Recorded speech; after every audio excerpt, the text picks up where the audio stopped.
নমস্কার, আশা করি আপনারা সবাই ভালো আছেন। এসএস জয়গুরু ব্লগে আপনাদের অনেক অনেক স্বাগত জানাই। তো আজকে চলে এসেছি একটা নতুন ব্লগ নিয়ে। আমি এখনই কাপড় কেচে স্নান করে চলে এসেছি। তার আগে পুজো করার আগেই আমি একটু উনানে দুধ গরম করতে বসিয়ে দিই। আমার পুজো করতে করতে দুধ গরমটা হয়ে যাবে। আর এই যে অনেকগুলো আজকে কাপড় কেচেছি, জল ঝরতে দিয়েছি। পুজো করার পরে আমি নিয়ে যাব ছাদে মেলতে। তো যাই হোক, তো আমার পুজো করা হয়ে গেছে, এর মধ্যে অনেকক্ষণ পরেই এলাম। তো পুজো করা হয়ে গেছে, পুজোর বাসন আমি ধুয়ে নেব, তাই কলতলায় নামিয়েছি।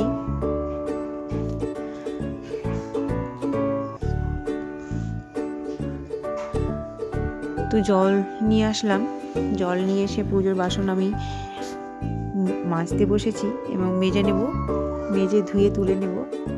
আমি প্রতিদিনই তাই করি। পুজো হয়ে গেলে আমি এঁটো বাসন ফেলে রাখি না ঠাকুরের, আমি তুলে কিছুক্ষণ নিবেদন করার কিছুক্ষণ পরে আমি ঠাকুরের বাসন তুলে ধুয়ে রেখে দিই। যেমন আমরা খাই, খেয়ে সঙ্গে সঙ্গে এঁটো বাসন তুলে নিই, মুছে নিই, জায়গাটা ধুয়ে রেখে দিই, ঠিক সেই রকম ঠাকুর, তাদেরও তো নিয়ম আচরণ আছে, তাই না?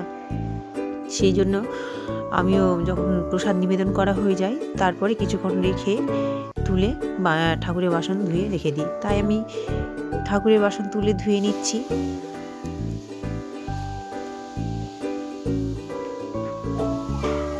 এটা আমার প্রতিদিনের কাজ।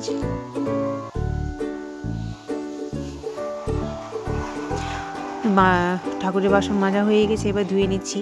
এই ঝুড়িটাই আমি উপর করে বাসনগুলো রেখে দিই, কারণ বাসন আর গ্লাসে যদি জল লেগে থাকে তো জলের একটা আয়রনের দাগ পড়ে যায়। তাই আমি এই ঝুড়িতে উপর করে ঠাকুরের গ্লাস আর থালা রেখে দিই, কারণ জল লেগে থাকে না, সব জল নিংড়িয়ে যায়। তো ওই ঝুড়িটাতে আমি ধুয়ে এবার উপর করে রেখে দেবো।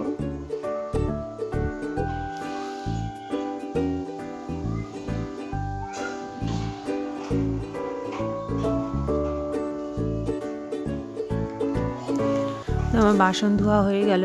এই সেই ঝুড়ি, এই যে সমস্ত ঠাকুরের থালা বাসন ধুয়ে উপর করে রেখে দিয়েছি। জলটা ঝরে যাবে, জল থালার গ্লাসের মধ্যে লেগে থাকবে না, আয়রনও পড়ে যাবে না। সেই জন্য ঠাকুরের সামনে যে মুছি সেই কাপড়টাও ধুয়ে রেখে দিলাম। তারপরে বেশ কিছুক্ষণ পুজোর পরে আমি রান্না জোগাড় করে ঘর মুছে বাসন ধুয়ে আমি আবার চলে এসেছি রান্নাতে। তো এই যে সেই রান্না, আজকে পাঁচ মিশানো রান্না হবে, ভাত হবে, সঙ্গে এখানে আলুর দম আছে। এই নিয়ে আজকে চালাবো আমি। তো এই যে সকালের বাসনগুলো যেগুলো হয়েছিল সেই বাসনগুলো ধুয়ে নেব। তারপরে বাসন ধোয়ার পরে বেশ কিছুক্ষণ পরে ওদের স্নান করালাম। স্নান করে এসে স্কুল যাওয়ার জন্য রেডি করাচ্ছি। আমি মিটিকে অনেক দিন পর আজকে স্কুলে নিয়ে যাব, প্রায় 2 সপ্তাহ। মানে রোদ উঠেনি, যতদিন রোদ উঠেনি আমি স্কুলই পাঠাইনি ঠান্ডাতে। বাচ্চা তো একটুতেই ঠান্ডা লেগে যায়, আর শীত এলে তো বলার কথাই নাই। বাচ্চাদের বেশি, বড়দের ঠান্ডা লাগে তো ছোটদেরও বাচ্চাদের ঠান্ডা লাগবে। সেই জন্য 2 সপ্তাহ ধরে স্কুল পাঠাইনি, আজকে নিয়ে যাচ্ছি। আজকে রোদের তাপ আছে, তো স্কুল যাওয়ার জন্য রেডি হলো। স্কুলে দেওয়ার পরে আমি টমেটো দিয়ে মুড়ি মাখা খাচ্ছি, সাথে পেঁয়াজ, একটা কাঁচা লঙ্কা। এই মুড়ি মাখা খেতে বেশ ভালো লাগে আমার। আপনাদের কাদের ভালো লাগে একটু কমেন্ট করে জানাবেন। আমার কিন্তু খুব ভালো লাগে। এই শীতকালে এলে প্রায় আমি জলখাবারে মুড়ি মাখা, টমেটো দিয়ে মুড়ি মাখা, সাথে একটা কাঁচা লঙ্কা, একটা পেঁয়াজ, এইগুলো দিয়েই আমি খাই। তো রোদে বসে একটু খেয়ে নেব। তো ছাদে বসে টমেটো দিয়ে মুড়ি মাখা খেতে বেশ আরাম লাগছে, বসে বসে খাচ্ছি। মিঠিকে স্কুলে দেওয়ার আগে আমার সময় হয়নি খাওয়ার। তো যাই হোক, মিঠিকে স্কুল দিয়ে এসে ছাদে বসে এই টমেটো দিয়ে মুড়ি মাখা খাচ্ছি, সাথে একটা কাঁচা লঙ্কা, একটা কাঁচা পেঁয়াজ। তো আমার তো খুব ভালো লাগে, আপনাদের কেমন লাগে আমি একটু কমেন্ট করে জানাবেন। আর আমার সাথে সাথে আমার মেয়েও এই খাবারটা পছন্দ করে। এই শীতকাল এলে আমি প্রায় এই জলখাবারটা খেয়ে থাকি। আমার মানে বলতে গেলে একটা ফেভারিট জলখাবার। বসে এই জলখাবারটা খাচ্ছি, সাথে মোবাইল দেখছি। রান্না বান্না তো হয়েই গেছে, নো চিন্তা, ডুফুর্তি আর কি। তো সাথে এই যে দেখুন কাঁচা লঙ্কাও খাচ্ছি। বেশ মজাদার একটা খাবার খাচ্ছি আমি।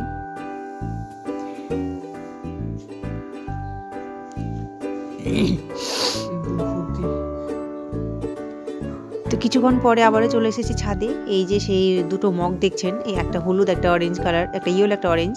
তো হলুদ কালারের অ্যালোভেরা গাছটা অনেকদিন আগে লাগিয়েছিলাম, ঘরে গিয়ে দেখি হঠাৎ একটা অ্যালোভেরা পাতায় পছন্দ ধরেছে। তাই আমি তাড়াহুড়ো করে যে স্নান করার অরেঞ্জ কালারের মগটা ছিল ওটা একটু ভেঙে ভেঙে গেছিলো, তো ওটা নিয়ে চলে আসলাম, একটা নতুন মগ দিলাম আবার স্নানের বালতিতে। তো মানুষের সংসারের টুকিটাকি ছোটোখাটো জিনিসগুলো ফেলার নয়, সবটাই কাজে লাগে। যেমন এই অরেঞ্জ কালারের মগটাতে আমি আজকে অ্যালোভেরা গাছটা লাগিয়ে দিলাম, কি সুন্দর একটা ছোট্ট একটা গাছ লাগানো হলো আর কি, ফেলা গেল না।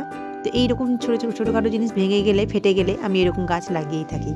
তো এই সংসারের জিনিসগুলোই কাজে লাগে।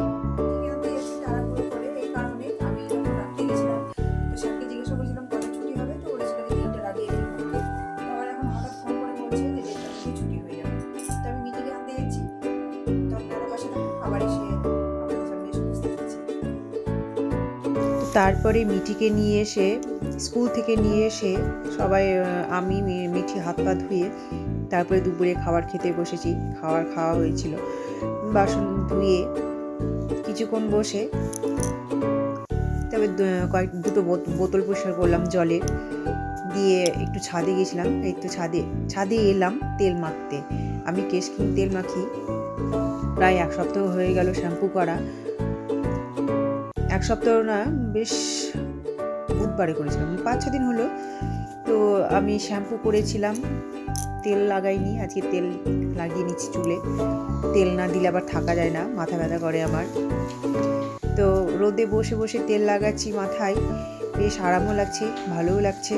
ঘরে তো অতিরিক্ত ঠান্ডা, নিচটা ঠান্ডা, উপরটা বেশ ভালো লাগে। এদিকে মিঠিও এসে খাওয়া দাওয়ার পরে ওই খেলা শুরু করেছে, দিয়ে আবার নিচে যাব, তেল মাখা হয়ে গেলে নিচে যাব, মিঠিকে টিউশনে দিতে হবে, টিউশনে দিয়ে আসবো। তো এই ব্লগটা এখানে শেষ করছি। আপনারা ভালো থাকবেন, সুস্থ থাকবেন। এই ব্লগটা যদি ভালো লেগে থাকে একটা কমেন্ট করবেন, আর ভালো লাগলে একটা লাইক এবং সাবস্ক্রাইব করে দেবেন। নমস্কার।